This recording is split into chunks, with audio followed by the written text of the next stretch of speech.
เอาก็โทษเด้อ FC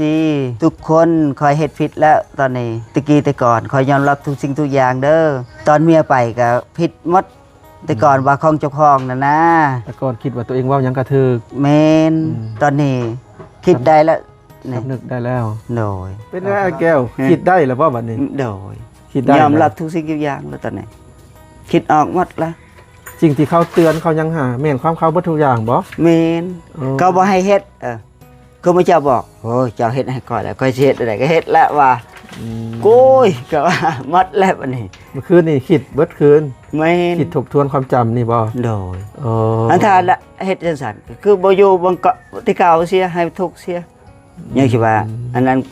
แม่นของเฮาเวลาเฮาเว้าเขานะโอ้ในใจ คือสิ่งที่เขาเว้าที่เขาเตือนมาก็ถือว่า หมด แนเบิด ครบเขตนี่เนาะ ก็ถือเขาเตือนเพื่อความหวังดีเนาะ โดย เจ้าก็ เอาคือมาเจ้าเอาเฮาบ่เคยเห็นหน้าเฮ็ดตาหากก็เห็นอันนี้ยังซอยได้ก็คิดแค่นั้นละ อืม คนเขาก็เห็นตาหนาตาตาบ่เห็นซอยหยัง นี่แหละ นี่แหละค่อย เจ้าจำได้บ่เจ้าหิวมักม่วงคายกับลูก แม่นเคยคิดแต่ตอนนั้นในฉันนี่อยากเป็นจังซี่ก็อยากเฮ็ดข้าวสร้างให้เป็นนี่ก็อยู่เมืองเก่าเสีย อืม อันนี้ ที่เจ้าหิวมักม่วงคายกับลูก แม่น ฮะที่อยู่ในกระท่อมฮะ อันนี้ลูกบอกจังได๋เห็นเที่ยงสั่งเฮ้ยว่า แต่ก่อนฮะ ก็แม่น เป็นหยังจังเถียงหรือว่าเขาคิดว่าเขาถึกเสมอบ่ส่วงนั้น แม่นว่าเขาตึกหมัดที่ตัวจริงเขาบอกคมดี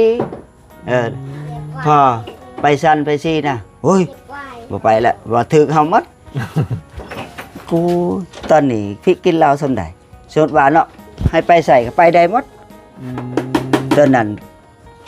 แต่ว่าลูกเมียเตือนช่วงนั้นก็แม่นความเพิ่นเบิดบ่ แม่นตอนนี้คิดหมดแล้วอ้อตามเพิ่นว่าบ่เลย เออ คือขอโทษหมดทุกสิ่งทุกอย่างบ่มา เมื่อคืนนี่ก็บ่ได้นอนเมื่อคืนบ่ คิดเมื่อคืนนี่หนักกว่าแต่ก่อน คิดมัน ทบทว เบิดทุกสิ่งทุกอย่างเลย ที่ทำไป แม่นฮอดมาเจ้าซอยพอนะ เจอกันหน่อย จังซี่ อาม่าเจอกันหน่อย เขาบอกเฮ็ดได้มาเจ้าบอกข่อยแฮงเว้าใส่อีก ลูกบอกแฮงเว้าอีกเมียบอกแฮงเว้าอีกว่าแม่นของเฮาหม ตัว ด เองถึกเสมอ แม่นว่าเจ้าของถึก เออ ที่คนอื่นมาเจ้าบ่ได้เว้า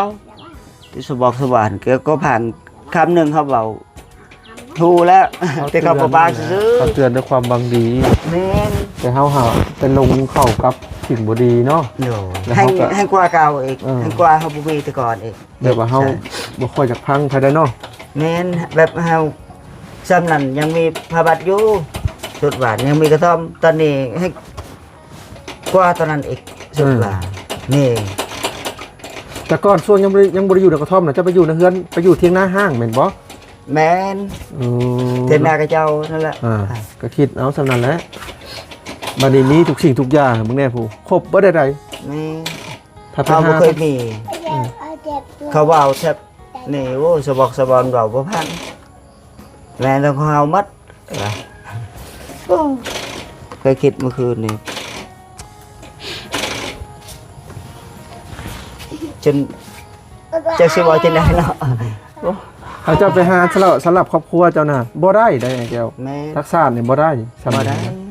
อันนี้หมดจักแสนจักล้านเนี่ย แม่เป็นเงินกี่กว่าหลายล้าน แม่นเอาเงินบาทมันจักหมื่นล่ะสิ เงินบาทหลักแสน ก็ว่าแสนก็บ่พอบ่อยู่อีก อืม นี่ หลายแสนบาทเออ ห้องนอกห้องน้ำมีหยังดิเนาะให้ได้ก็ว่าของเจ้าของมางซั่นบางสิก็เป็นหมด เริ่มแรกหลายสิ่งหลายอย่างนักก็คือของอยู่ของกิน คือรถหลานนี่มันเป็นของเฮา เออ เดี๋ยวว่าของเจ้าของก็ว่าเงินเจ้าของซื้อเฮ็ด อืม คือตอนนี้คือบ่เห็นไปขึ้นสิแต่เก่าคือพ้นตกจังไดก็บ่ไป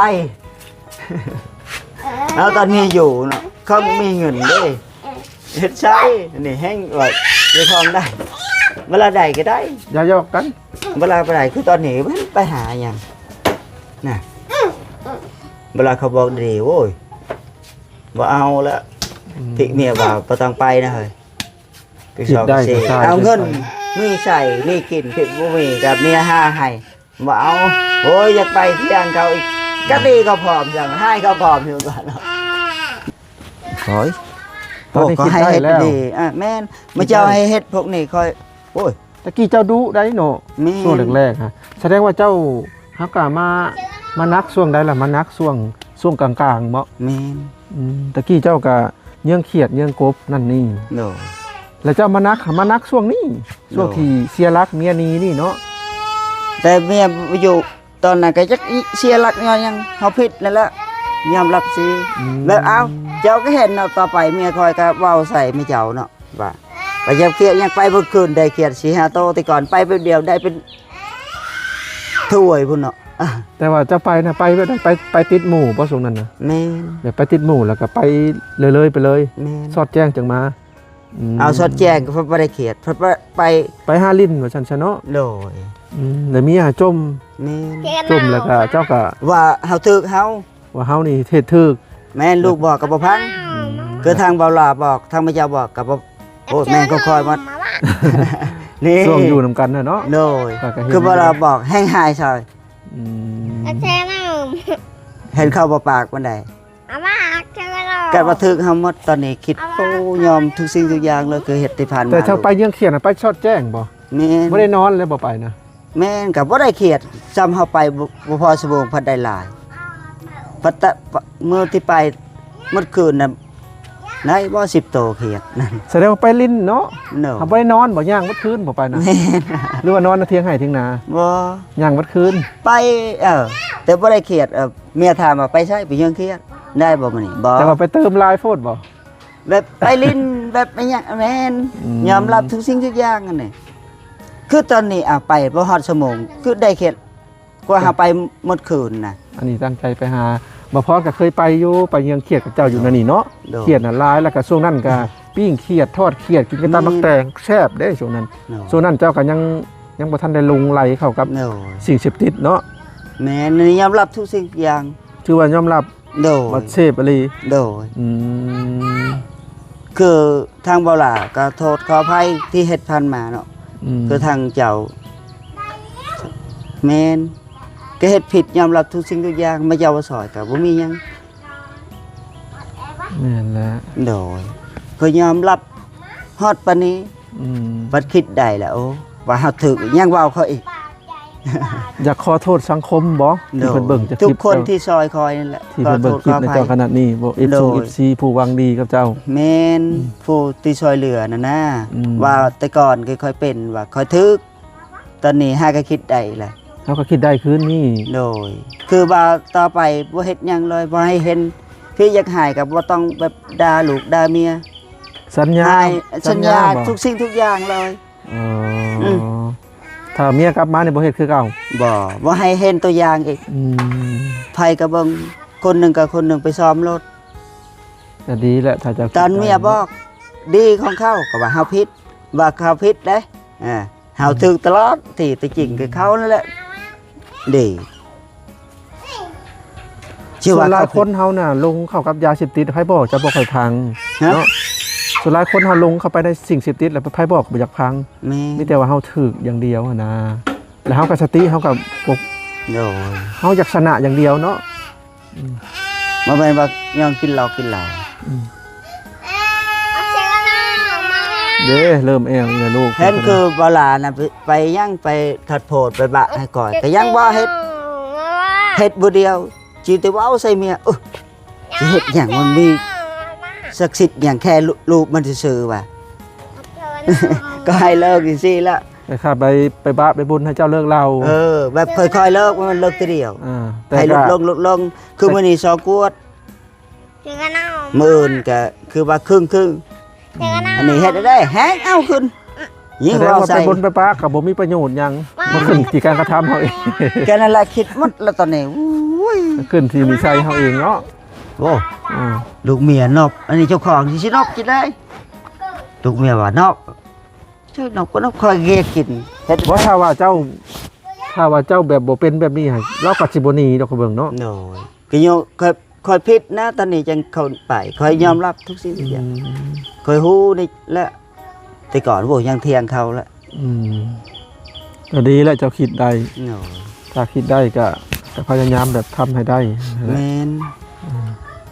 คอยบ่เฮ็ดหนึงละ ต่อไปให้เบิ่งตลอดชีวิตเลยตะพังตายว่าก็สิเฮ็ดอันนี้ลูกเจ้าเอาไปรอดชีวิตเจ้าไปตายทางใดก็บ่เว้านึงอีก อืม ขนาดเอาแม่เขาก็ลูกเฮาคือเก่าหมดพี่ลูกเขา อืม บอกเอาแม่เขาอีหยังเนาะน่ะเขาบ่เจ็บตรงใดแล้วเป็นลูกเนาะ โอ้ระวัง แม่นบ่ฮู้ก็คือลูกสาวก็ไม่ลูกข่อยก็เอาแม่เขาแล้วเนาะเขาสิคิดสักปานใดเนาะเขาใหญ่แหละน่ะเขาท้อแท้มึงนั้นแหละตอนนี้ห้าก็คิดได้เศร้าเด้อทีหลังให้จุดเฮ็ดมันว่าอันนั้นก็บ่เฮ็ดหนึง ตัดไหม จุดสบานถึงอันนั้นรถบ่ดอกธรรมดารถลาบได้ ก็ ตอนนั้นเฮาเฮ็ดว้าวลีก็ว่าบ่มีความจริงเนาะก็จะเอาอีก2-3มื้อก็บ่ฮอดมื้อหนึงนะตอนเว้านี่จังเนาะก็วิทย์จะไปเขาก็เอาอีกละ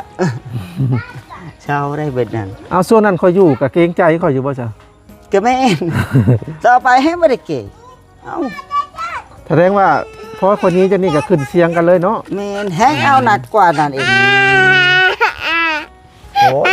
เช้าได้ขนาดเวลาทำได้เหลายังไปได้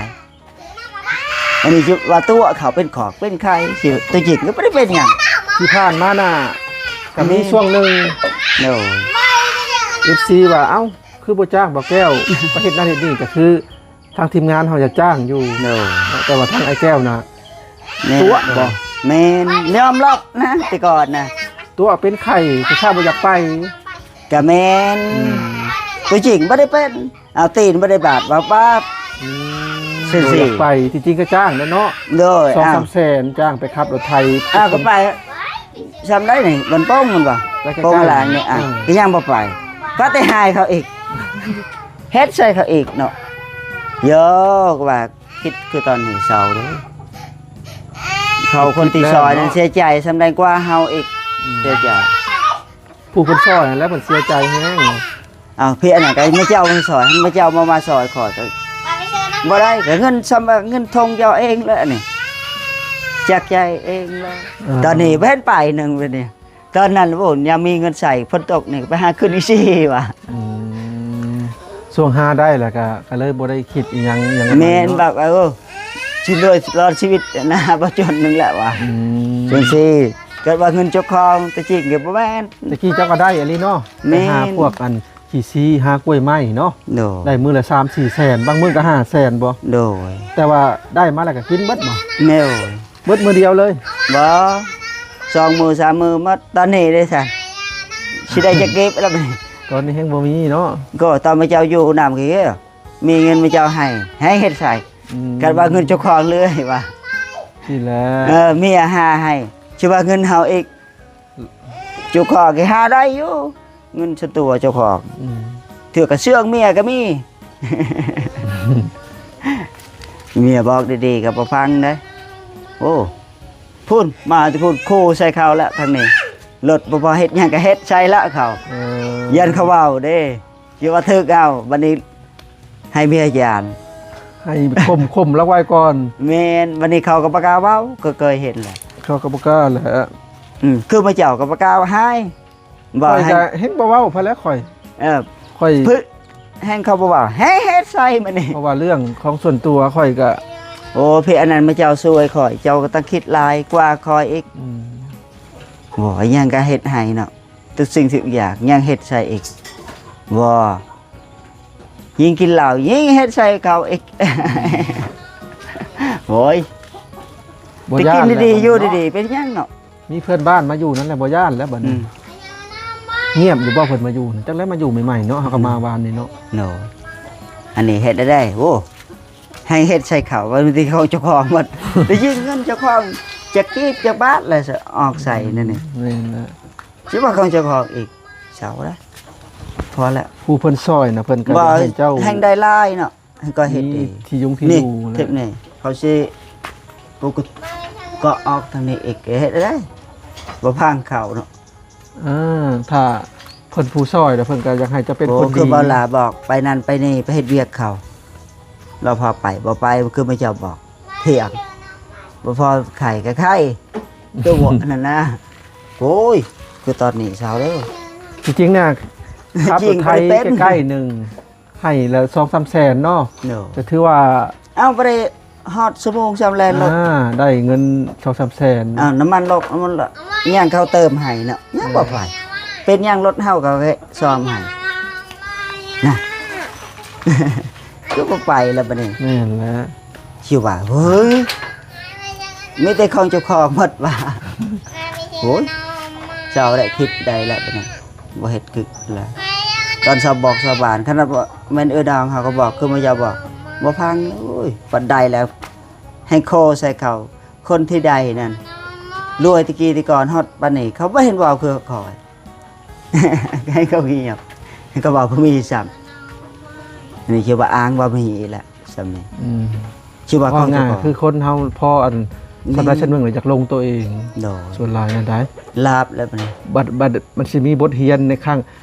ข้าง หนึ่งของคนน่ะจะมี มันมีหลายครั้งแล้วแบบมาเจ้าบอกว่ารับเปลี่ยนแปลง แต่ตอนนี้ยอมทุกสิ่งทุกอย่างแล้วบัดนี้ คนเฮาน่ะอันนี้เว้านอกเรื่องเนาะบ่แม่นเจ้าดอกหมายถึงว่าคนอื่นก็เวลาพอหาเงินได้แล้วอยากลงล่าละเริงบัดแล้วก็ลุบจมจนคือเก่า แห้งกว่าเก่าอีก บัดแล้วเคยหัดชีวิตคนเฮาจะเคยเจอครั้งหนึ่ง นี่ ที่เคยหาเงินได้แล้วก็เคยใช้เงินพุ่มเพรื่อสุดท้ายมันก็เป็นบทเรียนบัดนี้พอเป็นบทเรียนแล้วก็หาบ่ได้นึงบัดนี้อันน่ะ บัดนี้ตอนนั้นแหละมันสิจำได้แล้วบัดนี้เท่าตายเลย สิมีบทเรียนดอกแต่ละคนน่ะจะมีความล่มจม โดย ที่ให้มันเป็นบทเรียนชีวิตก็ว่าได้ นี่ ข้างหนึ่งสองข้างคือเจ้าหนึ่ อั ง น หลาย นั้น ข้างแล้วเนาะ ฮะหลายครั้งแล้วสัญญากับมาเจ้า บ่แม่นบทเรียนแล้วเจ้านะ วันนี้แหละเรียรอแล้วบัดนี้ เรียนรอบ่ แม่นคิดจุดทุกสิ่งทุกอย่างแล้วตอนนี้ ตอนนั้น ได้ เบา ก็ใช้ ซื่อ กันไปแล้วเนาะ ๆแม่นตอนนั้นเบาแต่ปากแต่ใจบ่ได้พร้อมบัดนี้ทั้งใจทั้งปากพร้อมหมดทุกสิ่งทุกอย่างยอมรับเลยบัดนี้ เอาถ้าเจ้าคิดได้ก็ โด ดีใจนำแหละ เห็น ก็อยากให้ เคยคิดหมดแต่ตะกี้แต่ก่อน ยังให้ ยังไปขอมาเจ้าให้สวย อืม ผัดได้แหละให้ลืมบุญคุณมาเจ้าอีกให้ว่าวใส่อีกที่ว่าเขาคอยหมัดแล้วคอยเช็ดได้ก็เฮ็ด คือเพิ่น แต่ว่า ซอยเพิ่นก็บ่ได้เอาหยังดอกเพิ่นก็ ก็แม่นแค่น้ำใจเฮาซื่อๆเนาะ ใจแบบนั้นคือซุมเฮาก็ เฮาก็เว้าแต่ปากบ่ได้ให้เขา บ่ได้สิว่าหวังว่าอยากได้คืนนั้น เออ เนาะ เครียดตัวหนึงเพิ่นก็บ่ได้กิน อืม อ้าวผู้ปลาก็บ่ได้กินน้ำเฮาอันนี้เฮาเงินได้เงินเพิ่นจากล้านจากแสนจากหลานเนาะน่ะยังเพิ่นให้เฮาได้เนาะเอาก็โทษเด้อ FC ทุกคนคอยเฮ็ดผิดแล้วตอนนี้ คือตะกี้แต่ก่อนคอยยอมรับทุกสิ่งทุกอย่างเด้อตอนเมียไปก็ผิดหมดแต่ก่อนว่าของเจ้าของน่ะนะมันมาเจ้าซอยใด แต่ก่อนคิดว่าตัวเองเว้าหยังก็ถูก แม่นตอนนี้คิดได้แล้วนี่ สำนึกได้แล้ว โดย ก็สำนึก ขอโทษ ได้แล้ว ขออภัย คิดได้แล้วก็ขอให้อัน แม่น ทำให้มันได้เนาะ โดย แล้วก็ ก็สมอยากได้ตะกี้แต่ก่อนนั่นแหละ ตะกี้จำได้บ่อยู่กระท่อม โดย กระท่อมอันผ้าบัตรนะ โดย ขี่ม่วงๆคายตอนเขาไปเจอแรกๆนะ แม่น เออ หาก็คิดเมื่อคืนนี้คิดออกแต่ก่อนก็แม่นรีบเว้าแต่ปาก อืม แต่ใจบ่ได้พร้อมตอนนี้พร้อมทุกสิ่งทุกอย่าง พร้อมทั้งปากพร้อมทั้งใจ โดย พร้อมที่จะเปลี่ยนแปลง โดยบ่เฮ็ดคือเก่า และอยากขอโทษผู้ใหญ่ใจดีบ่ แม่น ผู้ ทุก เพิ่นช่วยนะ คนที่ซอยนั่นแหละแม่ตู่กับแม่ทองแก้ว แม่ทองแก้ว คือบ่าวล่าบ่าวพรตอน แม่ นี้ ต้นแม่ตู้ โดย แล้วก็อ้ายใหญ่ใจดีและหลายทาง หลายคนนั่นแหละ ที่จำได้บ่าวล่าบ่าวพ่อบ่าวพรไผเนี่ย บ่สัญญา บ่าวสัญญาบ่าวน้อย บ่น้อยเชียงราย โดย แล้วก็ทางชาวบุญชาวบินและหลายๆคน ก็แม่นจำบ่ได้ บ่ คือ แซ กัน แถวนั้นเนาะ โดย ที่ ขอโท เข้า ษ มา ขออภัย ถ่ายทำ เฮ็ดแต่ก่อนก็เฮ็ดผิดอลิฮอดปานนี้ อืม แต่ตอนนี้สิยอมรับคือเก่า อืม เป็นปอกเป็นแปลงอีก ก็ สิบ่เฮ็ดหนึง ดีใจนํแหละถ้าจะคิดได้เนาะ โดยหาก็คิดคักๆแล้วเมื่อคืนนี้กว่าแต่ก่อนอีก อืม แต่ก่อนคือเว้าแต่ปากแต่ใจบ่ได้คิดสะบอกสะบาน เตือน น้องบอกนี่โอ้ยแห้งว่าอ้าวแห้งเฮ็ดใส่เขาอีก เออ อ่ะคือตอนนี้เขาก็อยู่เนาะ รักๆแม่ทอนแก้ว มีน แม่ตู้ แล้วก็อ้ายใหญ่ใจดีเพิ่นบ่ประสงค์น้ำซื้อดินแรกๆเด้แล้วก็หลายๆทานถามบ่ได้เอ่ย ค่อยก็ว่า ใครก็ขอโทษขออภัยเด้อพี่น้องที่ช่วยเหลือครอบครัวไอ้แก้วหั่นนะเนาะ โดย ก็จนมีทุกวันนี้ไฟฟงไฟฟ้านี่ครบสุด แมน ถ้าครอบครัวเฉพาะครอบครัวเจ้านี่ไปหาซำนี่บ่ได้ทางศาสตร์ พันปีก็ค่อยว่า บ่ได้ อืม อ้าว รถ โอ้ ไถ บ่ได้สัก4แผ่นหนึ่งก็พอวะ นั่นแหละ นั่นคิดแล้วเมื่อคืนนี่ อืม อันนี้เฮ็ดได้ไม่เจ้าซอยให้ว่าวใส่ว่าของเจ้าของหมดว่าสิว่าอีกคันนี้ว่าทึกคือตอนนี้เป็นยังไงล่ะ เอ้า หา กิน ก็ ได้ กิน ก็ดีแล้ว นี่ อ่า สิบ่เฮ็ดหนึงยอมรับทุกสิ่งทุกอ จะ ย่าง กินน้ำพ่นบ่ โน กินน้ำนี่เลย นี่แต่โออันหนึ่งก็บ่ยังบ่มีรักทันนี่ครับว่ายังซื้อบ่ได้นะ นั่นแหละ ตอนเมียอยู่เมื่อเจ้าอยู่นำคอยก็ว่าของคอยหมดว่าเงินเมื่อเจ้าให้ก็เดียวว่าของคอยเองหาแห้งเฮ็ดใส่เขา เอาละอาแก้วสำหรับคลิปนี้บ่พรก็สิได้ขอตัวลำลาเด้อ โดย เจ้าคิดได้ไปสิกะท่านผู้ชมเพิ่นเบิ่งก็ โดย ก็ดีใจนํแหละเนาะ โดย คิดได้แล้วก็พยายามทำให้มันได้เนาะ โดย เรื่องอันนั่นนี่ ที่เกิดขึ้นก็ยอมรับทุกสิ่งทุกอย่าง เพื่อจะคิดได้เพื่อเมียเจ้ากลับมาก็มีได้ โดยให้กลับมาก็ให้